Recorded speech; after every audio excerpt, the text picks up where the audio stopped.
السلام عليكم ومرحبا بكم. اقتراحي ديال اليوم هما هاد الخبيزات الصغيورين اللي كيجيو زويونين اقتصاديين وكينفعوا مزيان الكوتي والعشاء ولما لا نعتمدوهم في رمضان مع الفطور ان شاء الله.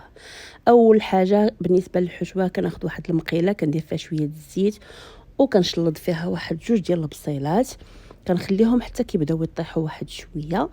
من بعد كنضيف لهم الفلافل. هنا عندكم الفلفله خضراء اولا الفلافل الالوان كاملين استعملوهم، راهم كيعطيو الحشوات واحد البنه زويونه وكيعطيوها لذه.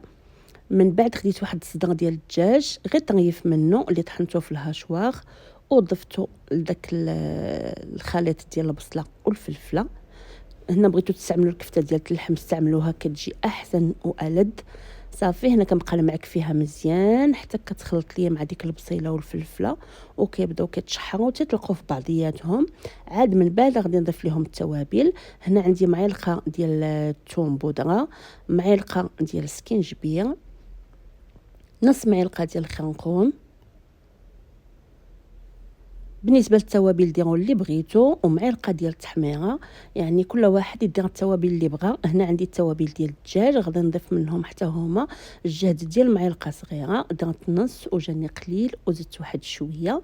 هنا حتى لا عندكم دوك التوابل ديال الشاورما كيجيو فيها زوينين بزاف، والملحه كتبقى على حسب الذوق.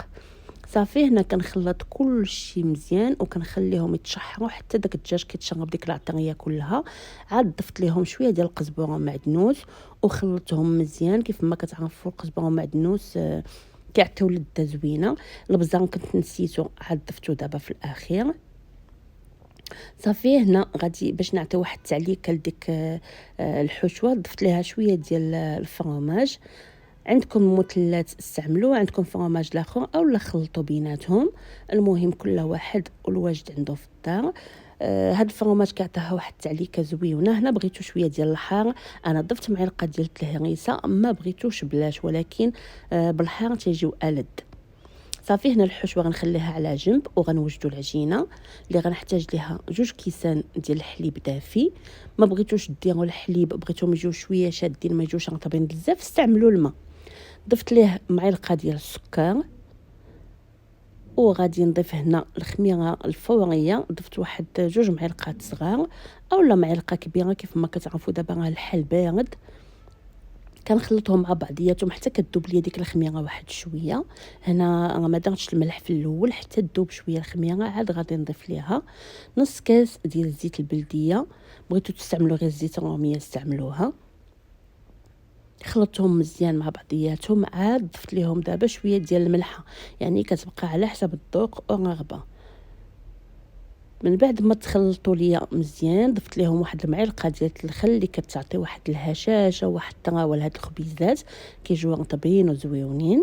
صافي دابا غادي نضيف ليهم الدقيق. هنا راه استعملت 4 ديال الكيسان ديال العنبه، يعني دخلتهم مزيان مع الخليط. من بعد جاني داك الخليط باقي شويه خفيف وزدت الكاس الخامس، يعني في المجموع استعملت 5 الكيسان اي ما يعادل تقريبا نص كيلو ديال الفورص. صافي هنا كندلكها واحد شويه.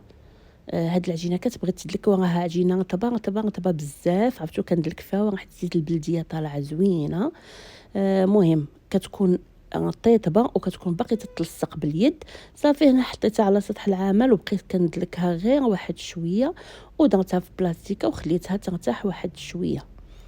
من بعد ما ارتاحت حيدت ديك العجينه من البلاستيكه. كيف كتشوفوا الحجم ديالها راه تزاد وكتقطعوها كويرات على القياس اللي بغيتو نتوما. بغيتو الكويرات كبار نكبروهم، بغيتوهم صغار صغروهم. انا درتهم تقريبا في حجم متوسط، ما جاو ما كبار ما صغار. صافي وشفتهم في واحد البلاطو غطيتهم ببلاستيكه. من بعد بديت كنسرح فيهم. الحشوه عندي بردات مزيان. هنا خديت هاد الفرماج ساندويتش تقسمت كل وحده على 4 وحتفت به جانبا. صافي وبديت كنسرح في دوك الخبيزات. خليو الوسط شويه غليظ وركزوا على الجناب اللي نقوهم واحد شويه. صافي كنحط واحد الميرسو ديال الفرماج ساندويتش وشويه د الحشوه كيف راه موضح في الصوره، وجمعت الجوانب. هنا راه ما كتجيش فيهم البابه بزاف كيف ما كتشوفوا، ها يلاه كيف كنشد في داك الحاشيات ديال العجينه باش كيتجمعوا ليا، يعني ما كاينش فائض كبير ديال العجينه اللي غادي يجيو بيه دوك الخبيزات مبكبكات او لا فيهم البابه بزاف. صافي كنقلبهم، كنبسطهم غير شويه وكنستفهم في الطاوه. هنا بغيتو تسهلوا عليكم القضيه غنوريكم هاد الطريقه اللي كتجي ساهله. الحشوه قسموها على عدد الكرات اللي عندكم، يعني الجهد ديال المعلقه من في المقله قسموهم باش يجيوكم الخبيزات عامرين قياس واحد، وسرحوا ب4 ديال الخبيزات هكا وديروا فيهم شويه الفرماج وبداو تتعمروا.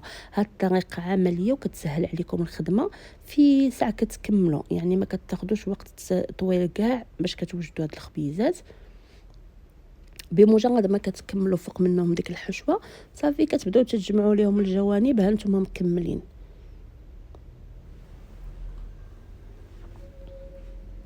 صافي هنايا اللي جمعتها كنبسطها شويه وكنستفها في الطاوه.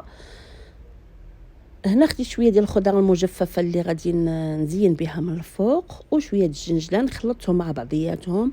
هنا ممكن تزينوا بالبافو من الفوق، بالجنجلان بوحديته، وخديت صفر ديال البيضه اللي زدت عليه شويه ديال الخل وشويه ديال القهوه سريعه الذوبان باش يعطينا داك الحمير زوين على الوجه ديال الخبيزات، وغادي نخلطهم مع بعضياتهم. صافي هنا خديت دوك الخبيزات ودهنتهم من بعد ما ارتاحوا واحد 10 ديال الدقائق.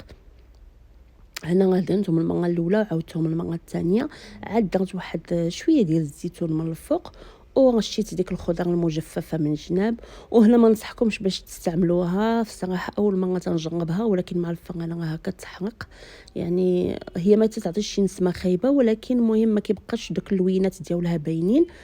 يعني من الاحسن استعملوا غير جنجلان ولا البافو صافي، اولا دوك الزرارع بحال زرعه الكتان ولا شي حاجه. دخلتهم الفران اللي كان سخون مزيان من قبل. من بعد ما تحمروا دوك الخبيزات استفتهم في صحن التقديم. وكان هذا هو الاقتراح ديال اليوم، وكنتمنى يعجبكم، والى اللقاء في فيديو قادم ان شاء الله.